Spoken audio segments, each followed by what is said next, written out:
कठोपनिषद। कठोपनिषद इस ग्रंथ में प्रथम अध्याय और प्रथम अध्याय में प्रथम वल्ली और प्रथम वल्ली का आज मंत्र है 11वां। ठीक है, इस 11वें मंत्र की अवतरणिका को देखिए। ये कई शब्द है। ततः मृत्यु उवाच, ततः उसके बाद मृत्यु बोले। किसके बाद? तो जो ऊपर 10 नंबर के मंत्र में नचिकेता ने यमराज के प्रति वर मांग लिया, और प्रथम वर, पहले वर में क्या मांगा? पितृ संतोष, मेरे पिता संतुष्ट हो जावे, ये मांगा। फिर उसके बाद मृत्यु उस नचिकेता को क्या बोले, तो उसकी चर्चा अब आ रही है 11वें मंत्र में। तो मंत्र का उच्चारण कर लेते हैं। यथा पुरस्तात् भविता प्रतीत,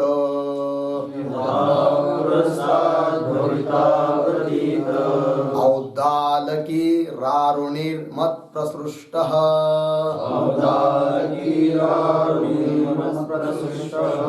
सुखं रात्रिशयिता वीतमन्युः, त्वां दद्रुशिवान् मृत्युमुखात् प्रमुक्तम्,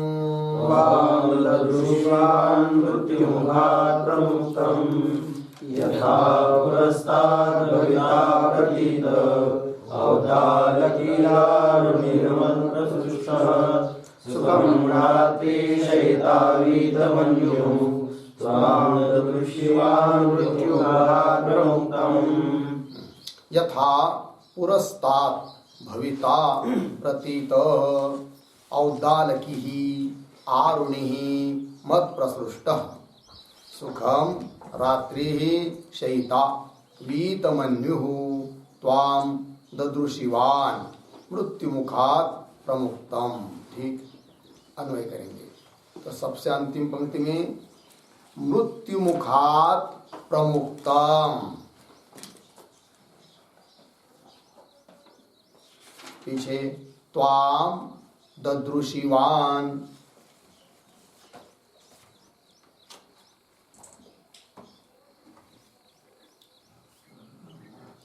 नंबर 2 की लाइन में मत प्रसृष्टः आरुणिः औद्दालकिः, आरुणिः औद्दालकी।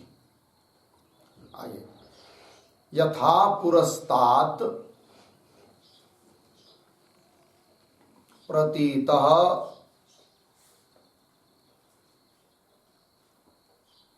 वीतमन्युः,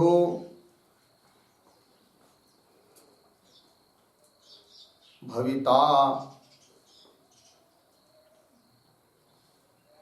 रात्रिः सुखम शयिता,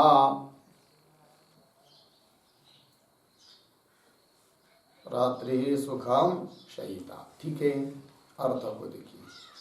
तो यमराज जी कह रहे हैं नचिकेता को, जब नचिकेता ने प्रथम वर मांग लिया था, उसके बाद यमराज जी बोल रहे हैं नचिकेता को क्या? कि मृत्युमुखात् प्रमुक्तम त्वां ददृशिवान्, मृत्युमुख से अर्थात मेरे से मुक्त हुआ, चला गया मेरे यमालय से जब तू वापस जाएगा, और उस तुझको त्वां ददृशिवान्, तुम्हारे पिता देख लेंगे, तब होगा क्या? तो बता रहे हैं, तो प्रसृष्ट छूटे हुए, तो मेरे द्वारा उपदिष्ट ऐसा जो कौन? आरुणि और औद्दालकी। आरुणि और औद्दालकी शब्द से नचिकेता के पिता को लेना है। तो यमराज जी कह रहे हैं, वो तो तुम्हारे पिता मेरे से, मेरे यहाँ से चले गए, तुमको देखेंगे, और देखने के बाद मेरे द्वारा प्रसृष्ट उपदिष्ट, मैंने जिनको बोध किया है, उपदेश या जो भी कुछ संकेत किया होगा, उससे तुम्हारे पिता जो आरुणि और औद्दालकी, वे क्या? कि यथा पुरस्तात् प्रतीतः, यथा पुरस्तात् मतलब जैसे तुम यहाँ आने के पहले तुम्हारे प्रति थे उसी प्रकार वो हो जाएंगे, है कि नहीं? मतलब वैसे ही तुम्हारे प्रति प्रेम आदि करेंगे। और वीतमन्यु तुम्हारे प्रति जो उनका गुस्सा था, क्रोध था, वो भी रहेगा नहीं। और इतना ही नहीं, हो गया ना, वीतमन्यु भविता। और रात्रि ही सुखम शयिता, और सुखपूर्वक रात्रि में सो जाएंगे। ये सब वर दे दिया किसने? यमराज ने। किसको? नचिकेता को। ठीक है, थोड़ा लिखते हैं। मृत्यु मुखात प्रतीक है बराबर यम मुखात यम मुखात कौंस में लिखिए मत्तः सकाशात, कौंस में कौंस बंद, मत्तः सकाशात। आगे प्रमुक्ताम प्रतीक प्रमुक्तम बराबर निर्गतम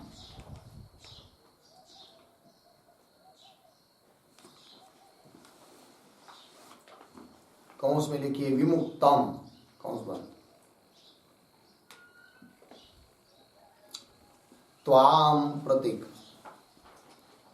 कुछ पुस्तकों में त्वा पाठ है, त्वा हो चाहे त्वाम, उसका अर्थ बराबर त्वाम। आगे प्रतीक ददृशिवान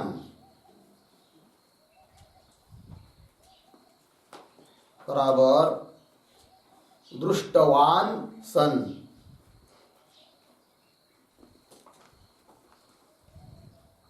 दृष्टवान सन। आगे प्रतीक मत प्रसृष्ट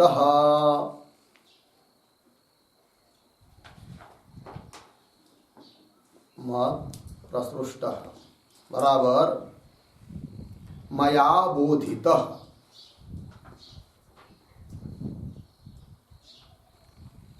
कौंस में लिखे अनुज्ञात।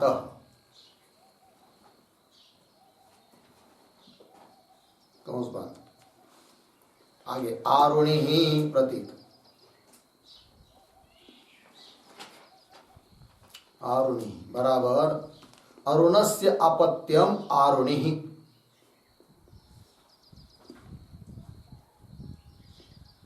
अरुणस्य अपत्यम आरुणि बराबर तव पिता, तव पिता। आगे प्रतीक औद्दालकी ही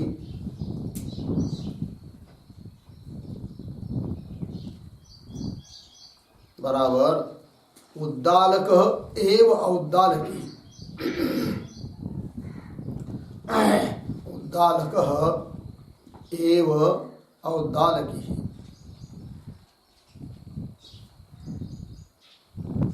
कौंस में लिखिए स्वार्थे, तो अत्र स्वार्थे ईय प्रत्यय, अत्र स्वार्थे ईय प्रत्यय, कौंस बन। आगे प्रतीक यथा बराबर येन प्रकारेण,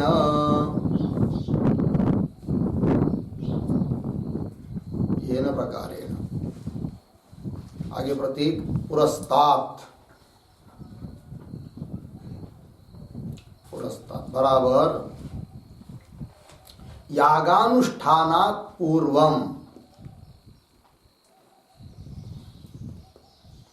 यागानुष्ठानात् पूर्वम त्वयि स्नेहयुक्तः आसीत्, त्वयि स्नेहयुक्तः आसीत् तथा।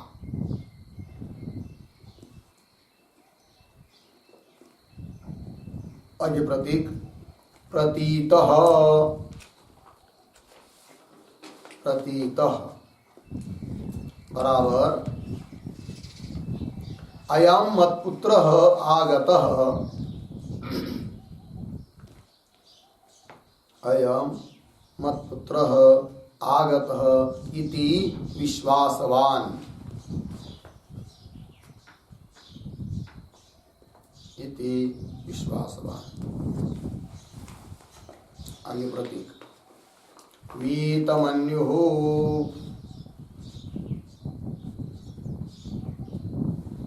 बराबर विगत क्रोधः च, विगत क्रोधः च। आगे प्रतीक भविता बराबर भविष्यति, भविष्यति। आगे प्रतीक रात्रि ही, रात्रि ही बराबर रात्रिषु,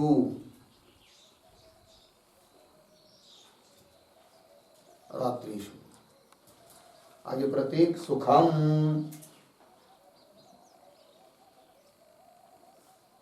सुखम बराबर सुखम यथा स्यात् तथा,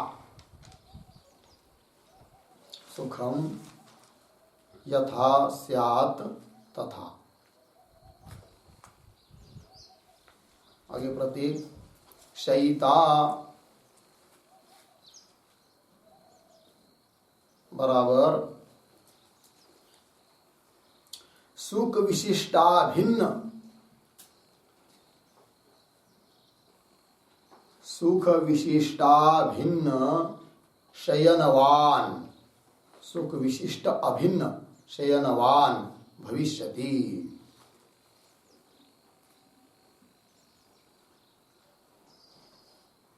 भविष्यति कौंस में लिखिए चिंता शून्य सन, चिंता शून्य सन निद्रास्यति, कौंस बंद। ठीक है,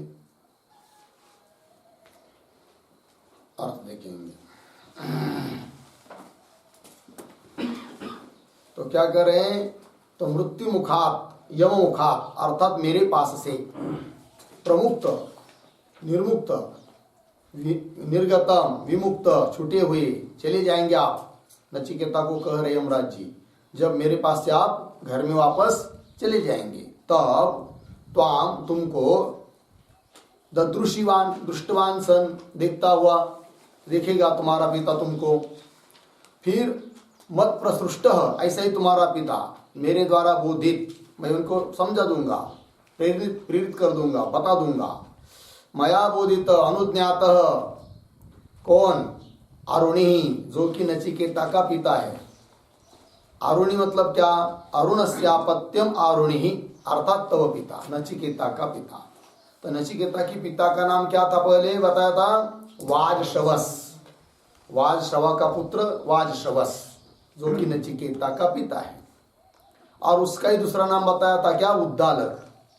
और एक नाम पता चल गया यहाँ पर क्या, आरुणी, क्योंकि वाजश्रवस जो नचिकेता के पिता है और उनके पिता जो कौन थे, वाजश्रवा, तो वही अरुणी है, अरुण है। और उनका पुत्र होने के कारण नचिकेता के पिता हो गए आरुणी। लगे कि नहीं? तो फिर इसका मतलब नचिकेता के जो पिता वाजश्रवस, उनके जो पिता वाजश्रवा, उनके दो नाम हुए फिर, वाजश्रवा एक और अरुण। ठीक है, तो अरुण तो उनका नाम है, वाजश्रवा ये प्राप्त हुआ नाम था, क्योंकि वाज कहते अन्न को, उन्होंने बहुत ज्यादा अन्नदान किया था, उस निमित्त से उनकी बहुत कीर्ति यश फैला था, इसलिए उनको कहते थे वाजश्रवा। किंतु मूल नाम क्या था, अरुण। तो अरुण के पुत्र हो गए कौन, क्या, वाजश्रवस। अरुण के पिता, सॉरी अरुण के पिता नहीं, अरुण के पुत्र, अरुण के पुत्र हो गए कौन, वाजश्रवस अर्थात उद्दालक, अर्थात नचिकेता के पिता। तो ये करे अरुणस्यापत्यम आरुणि तव पिता। फिर बोलेंगे उन्हीं को औद्दालकी कह दिया, तो औद्दालकी शब्द का क्या अर्थ होगा, फिर दो अर्थ हो सकते हैं। एक तो आपत्यार्थ में प्रत्यय समझेंगे तो उद्दालक से आपत्यम औद्दालक ऐसा होता है, किंतु यहाँ पर भाष्यकार भी बताएंगे कि औद्दालकी शब्द में अपत्यार्थ में प्रत्यय नहीं समझना, स्वार्थ में समझना है। अर्थात नचिकेता के पिता जो उद्दालक, उस उद्दालक को ही कहेंगे क्या, औद्दालकी, स्वार्थ में प्रत्यय करके। ठीक है ना जी। उद्दालक के पुत्र औद्दालक, ऐसा नहीं, जो उद्दालक है उन्हीं को कहा जा रहा है क्या, औद्दालकी। तो यहाँ फिर औद्दालकी ही अर्थात उद्दालक एवं औद्दालकी ही, ये बात हुई।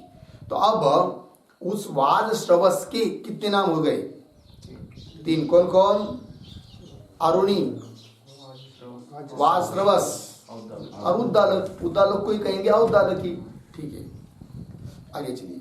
यथा ये न प्रकारेण, तो नचिकेता को बोल रहे यमराज जी कि वो तुम्हारे पिता, यथा मतलब जिस प्रकार से, ये न प्रकारेण पुरस्तात् प्रतीतः।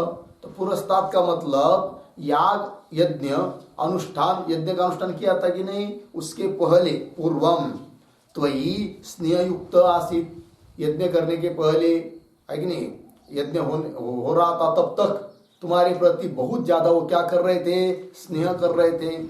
तथा प्रतीतः, उसी प्रकार अब भी क्या होंगे, तुम्हारे प्रति स्नेह करने वाले ही वो होंगे।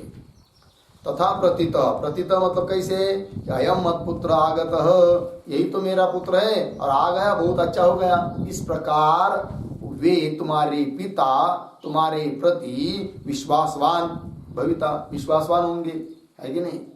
चलिए, और कैसे होंगे भाई, तो वीतमन्यु हो, वीतमन्यु कर्त कर दिया क्या, विगत क्रोध, क्रोध रहित होंगे।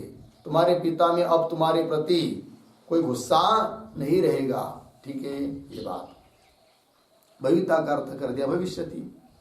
और रात्रिषु, रात्रियों में सुखपूर्वक को शयन करेंगे। कौन, तुम्हारे पिता। ऐसे ही सब मांगा था ना, जो मांगा था वो दे दिया यमराज जी ने। तो सुखम यथा स्यात् तथा शयिता, मतलब सुख विशिष्टाभिन्न शयनवान, सुख से विशिष्ट उससे अभिन्न शयनवान, मतलब शयन भी करेगा, सुख पूर्वक शयन करेगा, ये मतलब भविष्यति। तात्पर्य चिंता शून्य सन निद्रास्यति, चिंता रहित होकर वह निद्रा करेंगे, शयन करेंगे, ये बात कह दी। हो गया। अब चलिए आगे। अब इस 11वें मंत्र का भाष्य को देखेंगे। यथा, ठीक है जी, प्रतीक है यथा। आगे बुद्धि ही त्वयि पुरस्तात्, पुरस्तात् प्रतीक, उसका अर्थ कर रहे पूर्वम, पूर्वम अर्थ कर दिया। पुरस्तात् मतलब पूर्वम। आसीत स्नेह समन्विता पितुः तव भविता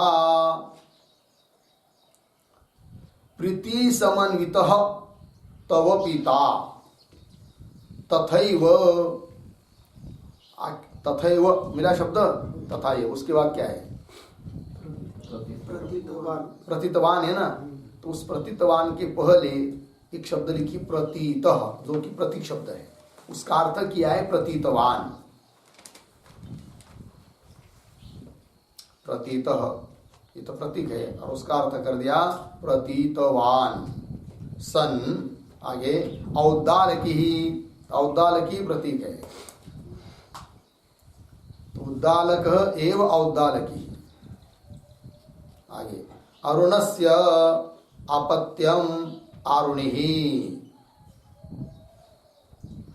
हो गया भाई। चलिए, तो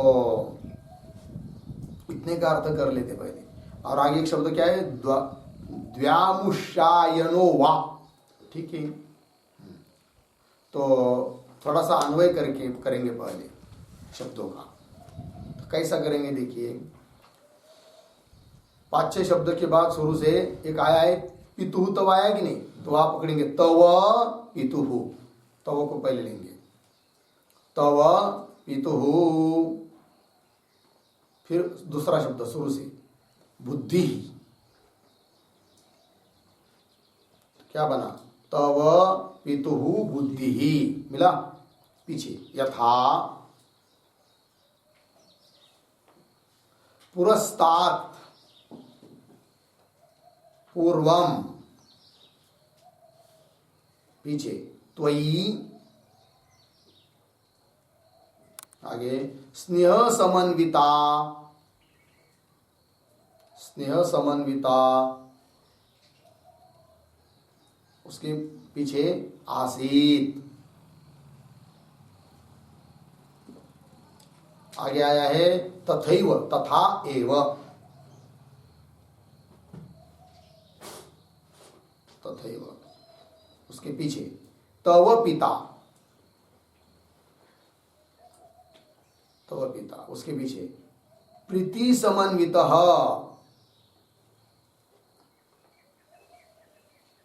आगे प्रतीतः, प्रतीतवान सन भविता,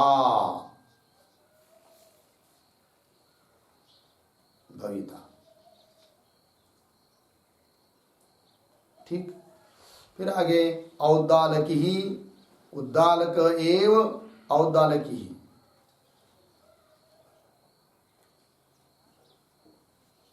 औद्दालकी। उसके बाद अंतिम वा लीजिए, वा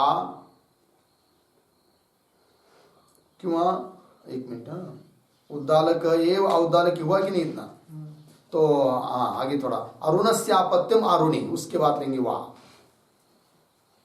अरुणस्यापत्यम आरुणि, फिर उसके बाद वा द्व्यामुष्यायण, हो गया। अब थोड़ा ध्यान देंगे, अर्थ देंगे।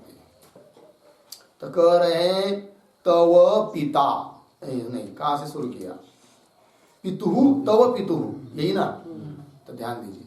तव पितु कौन बोल रहे हैं, किसको बोल रहे हैं, ये बात पहले ध्यान में रखनी है। कौन बोल रहे हैं, यमराज जी। किसको बोल रहे हैं, नचिकेता को बोल रहे हैं। क्या कर रहे हैं, तव पितुहु बुद्धि, वही नहीं, तुम्हारे पिता की बुद्धि, क्या, यथा पुरस्तात्, मतलब पूर्वम, पुरस्तात् का अर्थ क्या कर दिया, पूर्वम, कि जैसे पहले थी, यथा पुरस्तात् मतलब पूर्वम, कैसी थी, स्नेह समन, त्वयि स्नेह समन्विता आसित, मिला वाक्य, तुम्हारे में सप्तमी, त्वयि स्नेह समन्विता आसित, स्नेह से युक्त थी, कौन, बुद्धि, किनकी, तुम्हारे पिता की। तो क्या वाक्य का अर्थ निकला, तुम्हारे पिता की बुद्धि जैसे, जिस प्रकार पहले, पहले मतलब यज्ञ करने के पहले तक, जैसी तुम्हारे में स्नेह युक्ता, स्नेह से समन्विता आसित, स्नेह से युक्त थी, मतलब तुम्हारे पिता तुम्हारे प्रति बहुत स्नेह करते थे, आसित।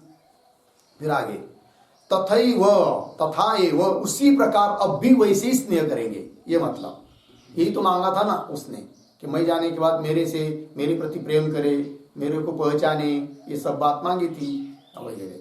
तथा एव, उसी प्रकार, तव पिता तुम्हारे पिता, प्रीति समन्वितः भविता, प्रीति समन्वितः प्रेम से युक्त, और कैसे पुनः प्रतीतः, प्रतीतवान भविता, प्रीति से युक्त और इसी प्रकार के प्रतीति वाले भविता होंगे, ठीक है ना। इसी प्रकार वैसा ही वो विश्वास करेंगे, तुम्हारे प्रति प्रेम करेंगे, ये सब बात बताई, भविता होगा इतना।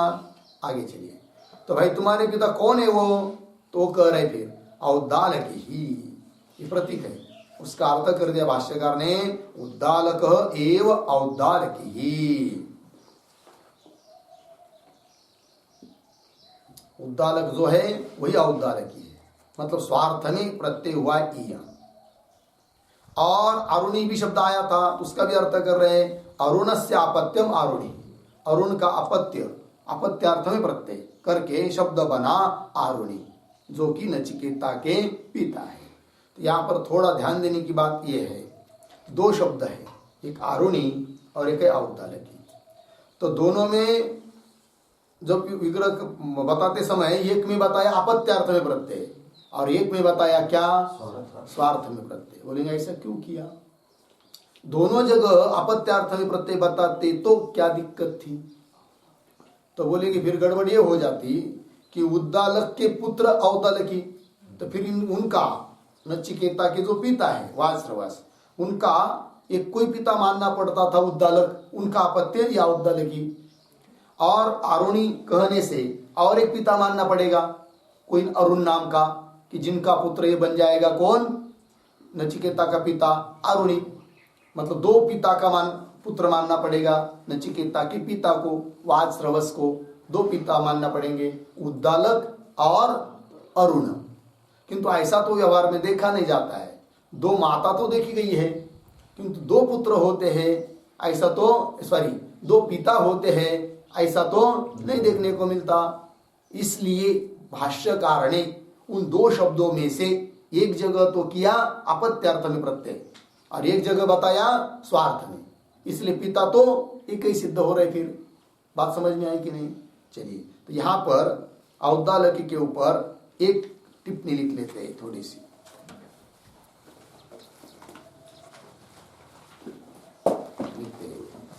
द्वयी मातुरस्य प्रसिद्धत्वे अपि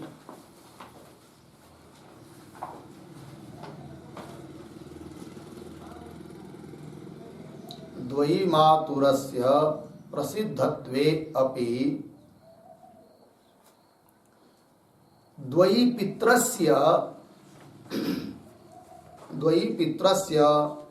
अतथात्वात्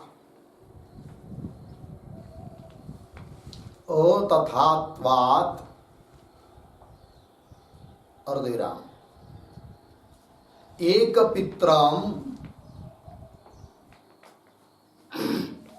पित्रम स्वार्थे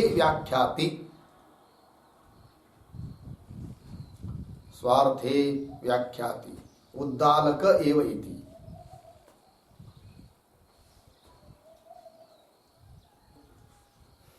ठीक है, अर्थ देखिए भाई।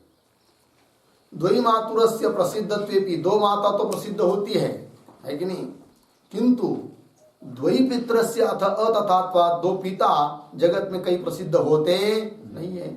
इसलिए यहाँ पर जो दो शब्द है आरुणी और औद्दालकी, उनमें से एक पित्रम मतलब एक पित्रम का अर्थ मतलब क्या, औद्दालकी शब्द को जो कि पित्रार्थ में माना जाता है ना, सब जगह माना सकते हैं अपत्यार्थ में, तो ऐसा न करके एक पित्रम का मतलब एक शब्द में स्वार्थे व्याख्याति, उसका क्या व्याख्यान किया, स्वार्थ में प्रत्यय हुआ है ऐसा व्याख्यान किया। किन्ने? भाष्यकार ने। संगति लग गई, फिर हो गया कि नहीं?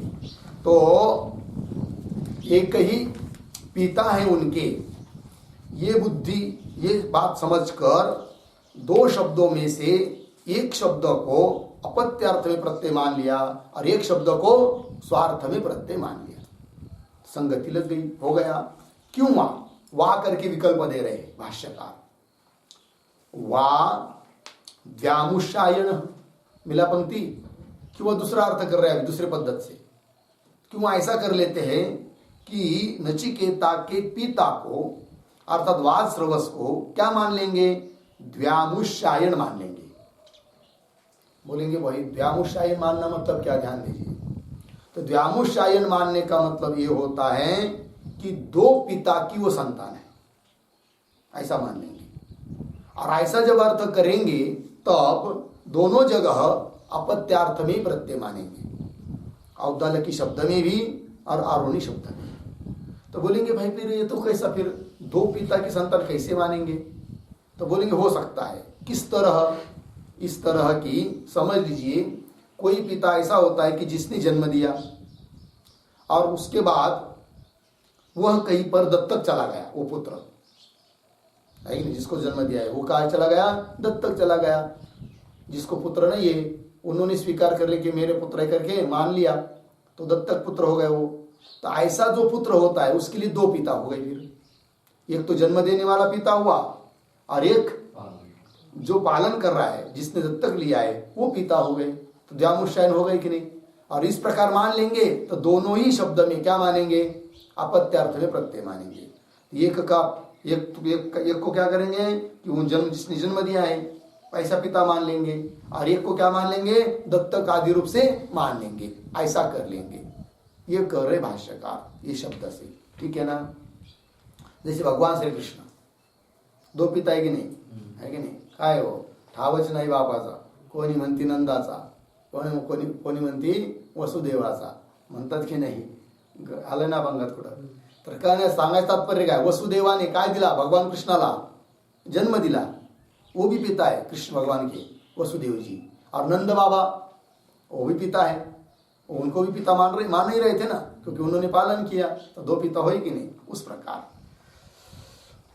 वा द्व्यामुष्यायन मिला पंक्ति. तो द्व्यामुष्यायन शब्द का क्या अर्थ है? तो थोड़ा लिख लीजिए आप लोग.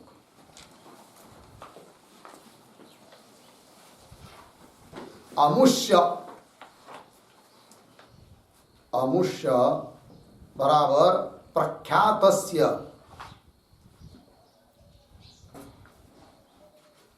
प्रख्यातस्य आपत्यम अमुष्यायन, प्रख्यातस्य अपत्यम अमुष्यायन. पूर्णविराम.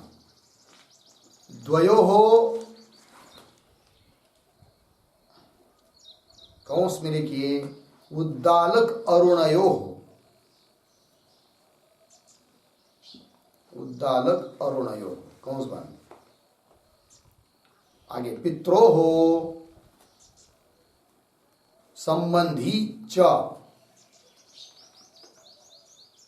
द्वयोः पित्रोः संबंधी च असौ, असौ आमुष्यायनः, आमुष्यायनः बराबर द्व्यामुष्यायनः.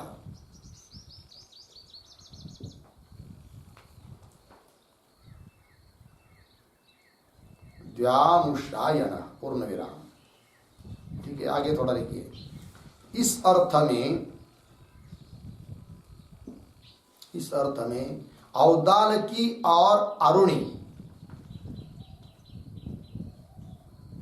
औदालकी और अरुणी दोनों जगह अपत्यार्थ में,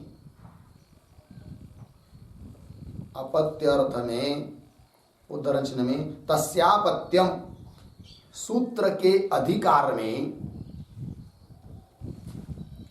तस्यापत्यम सूत्र के अधिकार में उद्धरण चिन्ह में लीजिए अतईय, उद्धरण चिन्ह बन अतईय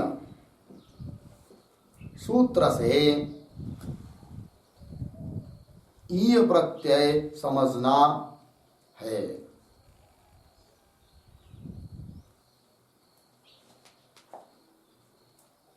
ठीक है, पूर्ण विराम. तब तो नचिकेता के पिता, तब तो नचिकेता के पिता वाजश्रवस, वाजश्रवस अर्धविराम उद्दालक और अरुण के, उद्दालक और अरुण के संतान सिद्ध होने से, संतान सिद्ध होने से औदालकी और, औदालकी और आरुणी, औदालकी और आरुणी कहला जाएंगे, कहला जाएंगे. ठीक है, अर्थ देखिए भाई. अमुष्य, अमुष्य शब्द का अर्थ हुआ प्रख्यातस्य, जो अत्यंत प्रसिद्ध व्यक्ति कोई, उसका अपत्य, उसको कहते अमुष्यायन, प्रसिद्ध व्यक्ति का अपत्य. ठीक है ना, अमुष्यायन. और उसको भी दो द्विज बढ़ना है, तो द्वयोः पित्रोः संबंधी, दो पिता के संबंधी होने से यह जो अमुष्यायन है उसको कहेंगे द्व्यामुष्यायन, अर्थात दो पिता के संबंधी हुआ. तो इस अर्थ में औदालक्य और अरुणी दोनों जगह क्या मानेंगे? अपत्यार्थ में ही ये प्रत्यय मानेंगे. तस्यापत्यम पत्यम सूत्र के अधिकार में अतः सूत्र से ये प्रत्यय माने होता है, मानना पड़ेगा. तब तो नचिकेता के पिता जो वास्त्रवस, वे उद्दालक और अरुण इन दोनों की संतान सिद्ध हो जा रहे हैं। इसलिए उस वाज श्रवस को दो नाम हो गए यहाँ पर, औद्दालकी और अरुणी, ये दो नाम, और वाज श्रवस एक तीसरा, ये तीन नाम हो जाते हैं। ठीक है, अब तक हम लोग उस वाज श्रवस को उद्दालक नाम से पुकारते थे, किंतु जब उनको व्यामुषायन कहेंगे तब उनका वो उद्दालक नहीं, फिर उद्दालक के पुत्र औद्दालकी है। कौन? वाजश्रवस के वाजश्रवस, नचिकेता के पिता। ठीक है ना, तो वो क्या हो जाएंगे फिर? एक उद्दालक की भी आपत्ति हो गई और अरुण की भी आपत्ति हुई, इसलिए उनको दो नाम आ गए पुनः, अरुणी और औद्दालकी। लग गया जी। तो दोनों तरह से संगति लगा दिया भाष्यकार ने, एक तो एक शब्द में स्वार्थ में प्रत्यय मानकर और दूसरे परिधि से दोनों जगह आपत्यार्थ में प्रत्यय मानकर उनको व्यामुषायन मान लिया। ठीक है ना जी, ये बात हो गई। आगे चलिए, ये हुआ ना पूरा। आगे मत प्रसृष्ट प्रतीक है, उसका अर्थ कर रहे हैं मयानुज्ञात, मया अनुज्ञात सन इतरा अपि रात्रि ही सुखम, सुखम प्रतीक, उसका अर्थ कर रहे हैं प्रसन्न मनाह शयिता, शयिता प्रतीक है, उसका अर्थ कर रहे हैं स्वप्ता, अर्धविराम।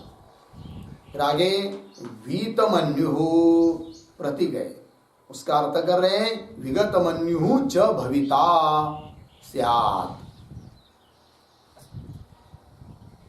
आगे त्वाम, त्वाम प्रतीक है, उसका अर्थ कर रहे पुत्रम, तुमको, अर्थात पुत्र ऐसे तुमको, पुत्रम। ददृशिवान प्रतीक, उसका अर्थ है दृष्टवान सह। आगे मृत्यु मुखात प्रतीक है, उसका अर्थ कर रहे हैं मृत्यु गोचरात प्रमुक्तम संतम।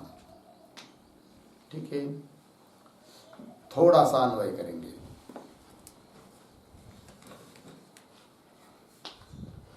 तो शुरू में तो एक वाक्य वैसे ही रखना है, कका तक पढ़ता हूं, देखिए।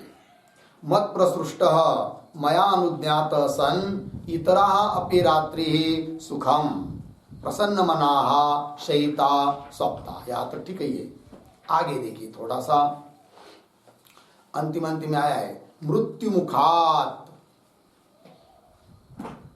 मृत्यु गोचरात प्रमुक्तम संतम। अब पीछे आइए, त्वाम पुत्रम ददृशिवान, दृष्टवान सह।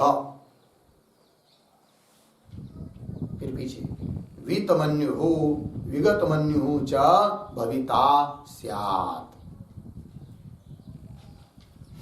अर्थ देखिए भाई, तो यमराज जी कह रहे हैं नचिकेता को, वो तुम्हारे पिता मत प्रसृष्ट का अर्थ कर दिया मया अनुज्ञात, मेरे द्वारा अनुज्ञात, मेरे आज्ञा का पालन किए हुए, मेरे द्वारा बोधित, यह अर्थ। ऐसे होते हुए इतरा अपि रात्रि ही, है नहीं, इतर अन्य रात्रि भी सुखम, सुखम कर दिया प्रसन्न मनाहा शयिता नाम स्वप्ता, शयन करने वाले हो जाएंगे। इतर रात्रि में भी वो शयन अच्छी सुखपूर्वक शयन करेंगे, ये मतलब। तो यहां पर इतराहा अपि शब्द आया। अपि शब्द कुछ बात बता रहा है। अपि शब्द क्या कह रहा है? अपि शब्द ये कह रहा है कि इतरा अपि रात्रि, इतरा अपि मतलब इसके बाद आगे की आने वाली रात्रि, उस रात्रियों में भी सुख से सोएगा। तो उस रात्रियों में भी, इसका मतलब हे नचिकेता तुम यहां तक या 3 दिन तक रुके ना, तो वो 3 रात्रि भी वो सुखपूर्वक ही सोए थे, मेरे प्रबोधन के कारण, मेरे कृपा के कारण, आशीर्वाद के कारण। ये मतलब है। इसका मतलब ये नहीं कि तुम आए, तुम 3 दिन मेरे द्वार पर खड़े रहे, मेरी और तुम्हारी भेंट नहीं थी और वो 3 दिन वो बहुत व्याकुल होंगे, अच्छी तरह सोए नहीं होंगे, ऐसा मत तो समझ। इसके बाद की रात्रि तो सुखपूर्वक सोएंगे ही, किंतु इतरा अपि मतलब आगे की रात्रि भी, अर्थात पीछे की बीती हुई 3 रात्रि वो भी वो सुखपूर्वक ही सोए थे। ये अपि शब्द कह रहा है, उस पर एक वाक्य लिखेंगे।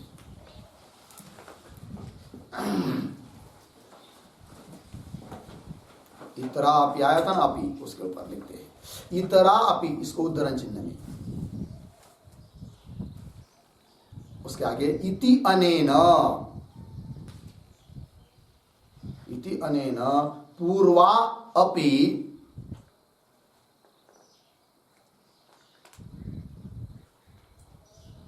पूर्वा अपि तिस्रः रात्रिः, तिस्रः रात्रि मद अनुग्रहात्, मद अनुग्रहात् सुखम एव शयितः, सुखम एव शयितः त्वत्पिता इति गमयति, इति गमयति, इति मंतव्यम। पूर्णविराम। तथा च इतः परम अपि, इतः परम अपि आजीवनम, आजीवनम सुखम एव शयनम करिष्यति, सुखम एव शयनम करिष्यति इत्यर्थः। अर्थ देखिए भाई, इतरा अपि ऐसा कह दिया कि नहीं, इति अनेन ऐसा कहने से क्या सिद्ध हुआ कि पूर्वापि तीसरा रात्रि, बीती हुई जो 3 रात्रि वे भी मद अनुग्रह, यमराज जी बोल रहे मेरे अनुग्रह से, मया अनुज्ञातः, मेरे अनुग्रह से सुखमेव शयित, सुखपूर्वक ही वो सोए थे। कौन? त्वत्पिता इति गमयति, ऐसा प्रतीत हो रहा है, इति मंतव्य। तथा च इतः परम, इसके बाद आगे आजीवन भी सुख पूर्वक ही वो क्या करेंगे? शयन करेंगे। हो गया। चलिए भाष्य में, मत प्रसृष्ट मया अनुज्ञात सन इतरापि रात्रि ही सुखम, सुखम का अर्थ कर दिया प्रसन्न मनाह शयिता नाम सप्ताह। ठीक है, फिर आगे क्या? सप्ताह हो गया वहां तक। फिर मृत्यु मुखात, ये प्रतीक है, उसका अर्थ कर दिया मृत्यु गोचरात, यह अर्थ कर दिया ना। तो मृत्यु गोचरात का मतलब भी क्या है? तो एक थोड़ा सा वाक्य लिखते, छोटा सा मृत्यु गोचरात के ऊपर, मत कृत मारणात् इत्यर्थः, मत कृत मारणात् इत्यर्थः। पूर्ण विराम। थोड़ा सा लिखेंगे आगे, मद्दत्त, मद्दत्त विद्या प्रभावात्, विद्या प्रभावात् मृत्युगोचरात् संसारात्, मृत्युगोचरात् संसारात् इति तु निगूढ़ार्थ, इति तु निगूढ़ार्थ। ठीक है, अर्थ देखिए भाई। तो यहां पर मृत्यु मुखात का अर्थ कर दिया भाष्यकार ने, मृत्यु गोचरात, उसके 2 अर्थ। एक व्यवहारिक स्तर का अर्थ हुआ, कैसा कि मृत्यु मुखात का अर्थ मत कृत मारणात, मतलब हे नचिकेता, तुम्हारे पिता जब तुमको देखेंगे तो उनके मन में क्या भाव होगा? तो ये भाव होगा पहले कि अरे भाई देखो, मृत्यु मतलब यमराज जी, वो तो किसी को छोड़ते नहीं, मार डालते हैं, किंतु वहां से छुटकर ही वापस आ गया, ऐसा तुमको देखकर प्रसन्न हो जाएंगे। एक बात व्यवहार स्तर पर। और दूसरी बात क्या कि मैंने तुमको विद्या दी है और ब्रह्म विद्या बताई है, क्योंकि आगे बताने वाले हैं। तो जब मैं ब्रह्म विद्या आपको दी है, उस ब्रह्म विद्या के प्रभाव से तुम मृत्यु गोचर, मृत्यु स्वरूप जो संसार, उस संसार से छूट गए, मुक्त हो गए। ऐसे तुमको देखकर तुम्हारे पिता बहुत प्रसन्न हो जाएंगे। तो मृत्यु गोचर, मेरे से छूटे हुए तुम, तो छूटे हुए के 2 अर्थ, एक तो मृत्यु मुख से व्यवहार स्तर में छूटे हुए, और दूसरी बात संसार चक्र से मुक्त हुआ तुमको देखकर तुम्हारे पिता क्या होंगे? बहुत खुश होंगे, प्रसन्न होंगे। वही बात। मृत्यु मुखात मृत्यु गोचरात प्रमुक्तम संतम, प्रमुक्त मतलब छूटे हुए ऐसे तुमको, त्वाम अन्वय ऐसे किया ना, संतम के बाद क्या पढ़े हम लोगों ने, त्वाम है ना। तो मैं अर्थ बताता हूं ना, तो अन्वय के अनुसार, अन्वय पहले किया ना, उसके अनुसार देखना है, नहीं तो शुरू से वैसे ही शब्द से क्रमशः देखेंगे तो क्या संगत नहीं बैठेगी। तो देखिए भाई, मृत्यु मुखात मृत्यु गोचरात प्रमुक्तम संतम त्वाम, ऐसे तुमको छूटे हुए ऐसे तुमको, तुमको मतलब किसको, त्वाम पुत्रम, पुत्र ऐसे तुमको, ददृश्यवान दृष्टवान देखेगा, कौन, सह तुम्हारे पिता। फिर उसके बाद क्या हो जाएंगे, वीतमन्यु, वीतमन्यु का अर्थ कर दिया विगत मन्यु भविता, विगत मन्यु कहते क्रोध को, गुस्सा रहित हो जाएंगे। ठीक है जी, ये बात बता दी, भविता स्यात् हो जाएंगे। हो गए भैया अर्थ। अब आगे चलिए, 11वां मंत्र का भाष्य पूरा हुआ। अब आगे के मंत्र क्या उत्तर लिखा है, नचिकेता उवाच। ठीक है, अब नचिकेता बोल रहा है। तो अभी तक क्या चिंतन हुआ, 3 वर मांगने के लिए यमराज जी ने बताया, क्यों, ये भी सब बात हो गई। तब नचिकेता ने 3 वरों में से 1 वर मांग लिया, और उस मांगने के अनुसार यमराज जी ने प्रथम वर दे भी दिया। अभी के श्लोक मंत्र में, 11वें मंत्र में। ठीक है, अब इसके बाद नचिकेता दूसरा वर मांगना चाहता है। तो दूसरा वर क्या मांगने वाला है वो, कि स्वर्ग का साधनभूत अग्नि विद्या, उसको मांगने वाला है। किंतु उसको मांगने के पहले स्वर्ग का स्वरूप क्या होता है, स्वर्ग कैसा होता है, उसका वर्णन कर रहा है। कौन, नचिकेता। ठीक है, तो वो मंत्र आ रहा है अभी, नचिकेता उवाच। तो मंत्र को पढ़ते हैं। स्वर्गे लोके न भयं किंचनास्ति, स्वर्गे लोके न भयं किंचनास्ति, न तत्र त्वं न जरया बिभेति, न तत्र त्वं न जरया बिभेति, उभे तीर्त्वा शयनाया पिपासे,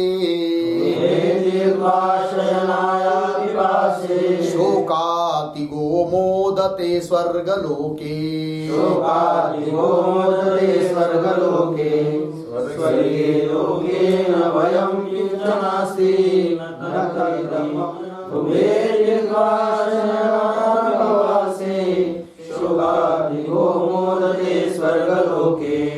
स्वर्गे लोके न भयं किंचन अस्ति, न तत्र त्वं न जरया बिभेति, उभे तीर्त्वा अशनाया पिपासे, शोकातिगः मोदते स्वर्गलोके।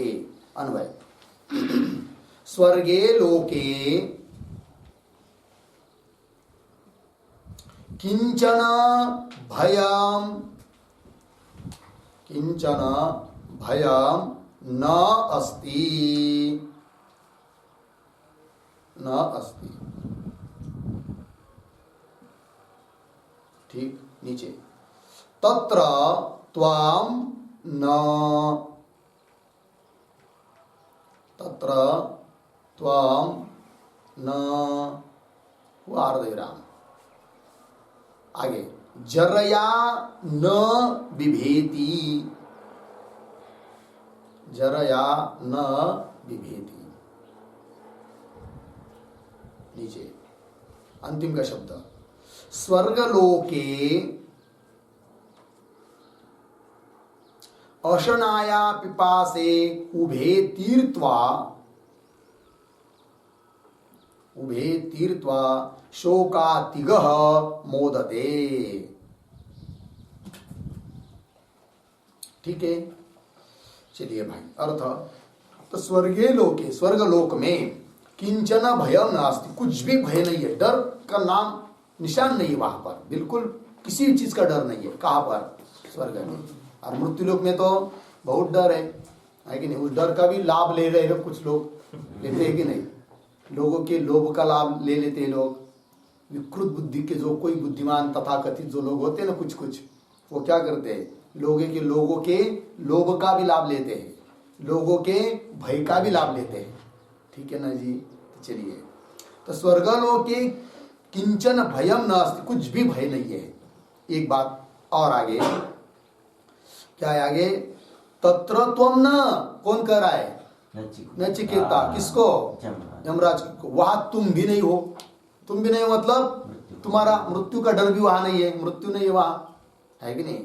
और जराया न विभीति, वहां बूढ़ा भी नहीं होता है आदमी, इसीलिए जरा से भी डरने की जरूरत नहीं है। जब डरते नहीं है, किसी चीज का डर नहीं है, जराया न विभीति। और इतना ही नहीं, क्या?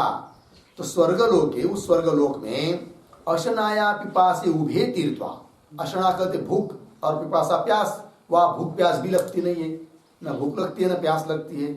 उभे तीर्थवा, है कि नहीं? शोकातिगह, शोक से अतीत मोदते, प्रसन्न हो जाते लोग, आनंद में रहते वहां लोग। कहा? स्वर्ग में। समझ में आया? स्वर्ग का वर्णन हुआ। तो चलिए इसका अर्थ लिखते हैं। इसके पहले इस मंत्र की एक अवतरणिका के रूप में एक वाक्य लिखेंगे, छोटा सा। स्वर्ग साधनम अग्निम, स्वर्ग साधनम अग्निम प्रष्टुकामः नचिकेताः, प्रष्टुकामः नचिकेताः स्वर्ग स्वरूपम तावत आह, स्वर्ग स्वरूपम तावत आह स्वर्गे लोके इति।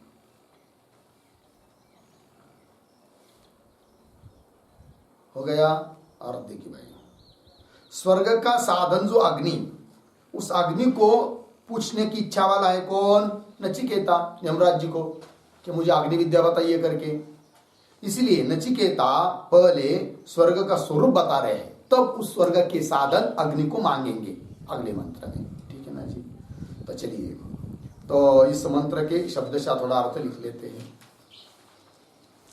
तो स्वर्गे लोके प्रतीक बराबर स्वर्ग नाम के देश विशेषे, स्वर्ग नाम के देश विशेषे गतस्य अधिकारिणः, गतस्य अधिकारिणः। हो गया? कौंस में लिखिए, स्वर्गपदेन अत्र, स्वर्गपदेन अत्र स्वर्गलोक, स्वर्लोकादि, स्वर्लोकादि ब्रह्मलोकांत लोक, ब्रह्मलोकांत लोक समुदाय, ब्रह्मलोकांत लोक समुदाय विवक्षितः, विवक्षितः। ठीक, कंस बंद। आगे किंचन प्रतीक बराबर रोग व्याघ्रादिजन्यम, रोग व्याघ्रादिजन्यम। आगे प्रतीक भयम बराबर भीति, भीति। आगे प्रतीक नास्तिक, नास्तिक बराबर न विद्यते, न विद्यते। आगे प्रतीक तत्र बराबर स्वर्गलोके, स्वर्गलोके।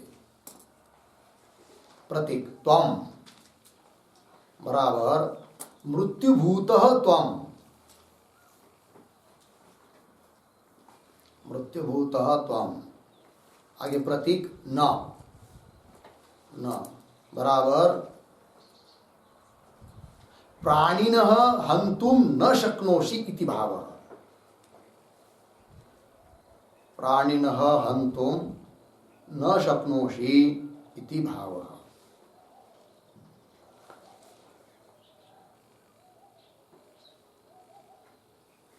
ठीक। आगे कंस में लिखिए अतः, आगे की तरफ बांध छोड़कर छोड़ दीजिए, कंस बांध।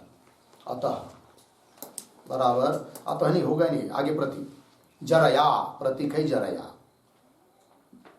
बराबर वृद्धत्व बधिरत्वादीना, वृद्धत्व बधिरत्वादीना, प्रतीक न विभेति, न विभेति प्रतीक है, उसका अर्थ है बराबर भयम न प्राप्नोति,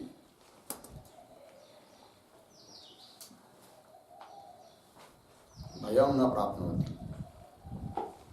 ठीक है, कौन में लिखिए, स्वर्गे वसन प्राणी, स्वर्गे वसन प्राणी कोपि न भीतः भवति इति भावः,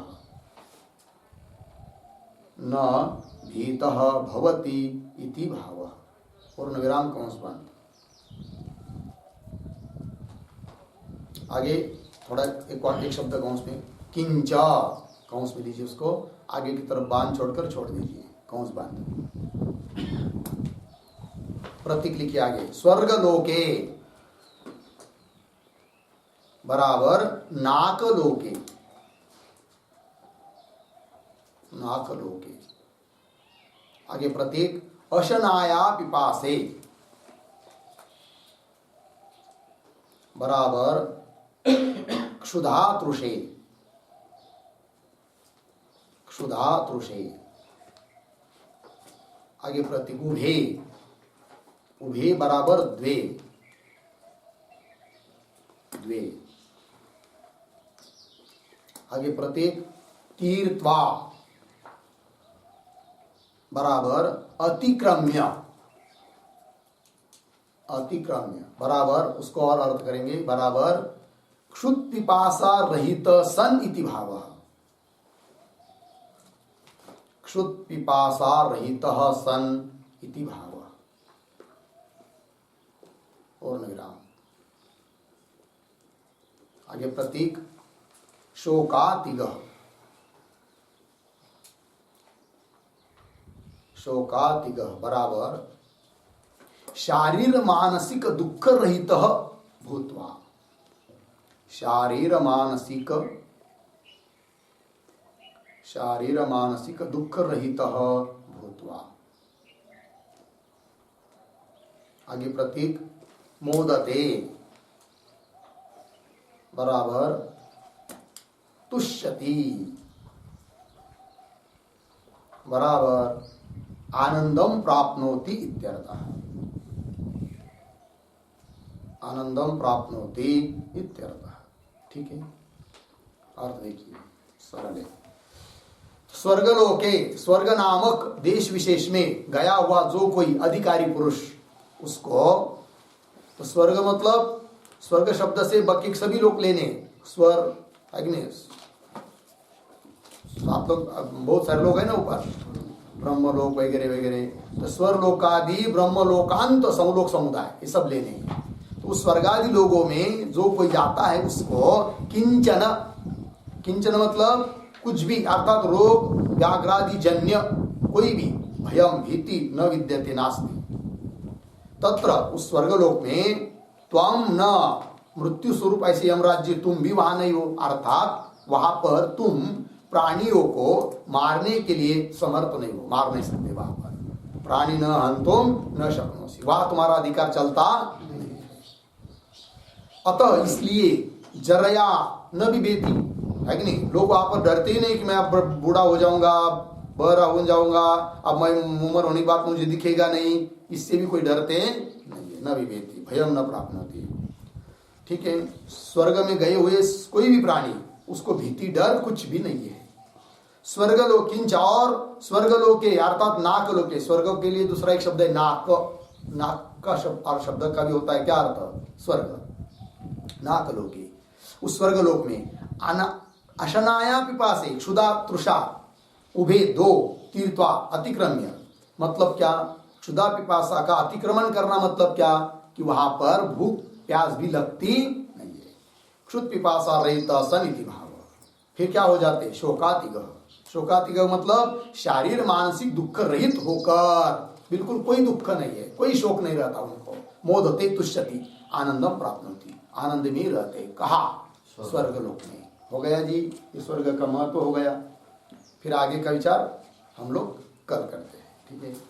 ओम पूर्णमिदं पूर्णात् पूर्णमुदच्यते पूर्णस्य पूर्णमादाय पूर्णमेवावशिष्यते। ओम शांति शांति शांति।